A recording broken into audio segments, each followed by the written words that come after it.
എന്താല്ലേ ഒരവസ്ഥ. ഒരു മണിക്കൂർ കൂടി കഴിഞ്ഞാൽ നമ്മളെ ഈ കലണ്ടറിൻ്റെ ഒരു അവസ്ഥ ആലോചിച്ച് നോക്കണം. നമ്മൾ പിന്നെ ഇനി അടുത്ത 2026 വർഷത്തിലേക്ക് കാൽ നമ്മൾ വയ്ക്കുകയാണ്. ആ വെച്ച ശേഷം പിന്നീടുള്ള കാര്യങ്ങളാണ് നമ്മൾ പുതിയ കലണ്ടറിലൂടെ നമ്മൾ നോക്കുന്നത്.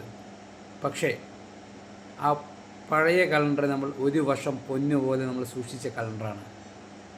നമ്മൾ എന്തെങ്കിലും പഴയ ഓർമ്മകളോ അതേപോലെ തന്നെ എന്തെങ്കിലും ആവശ്യം ഉണ്ടെങ്കിൽ മാത്രമേ നമ്മളത് യൂസ് ചെയ്യാറുള്ളൂ.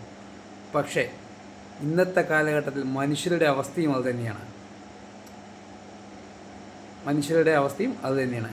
അപ്പോൾ പുതിയൊരു വർഷത്തിൽ മാറ്റങ്ങൾ എല്ലാവർക്കും ഉണ്ടാവട്ടെ എന്ന് നേർന്നുകൊണ്ട് നമ്മുടെ കനൽ മീഡിയയുടെ എല്ലാവർക്കും ഹാപ്പി ന്യൂ ഇയർ. നമുക്ക് അടുത്ത പുതിയൊരു വർഷത്തിലേക്ക് ഒന്നിച്ച് ചുവട് വയ്ക്കാം.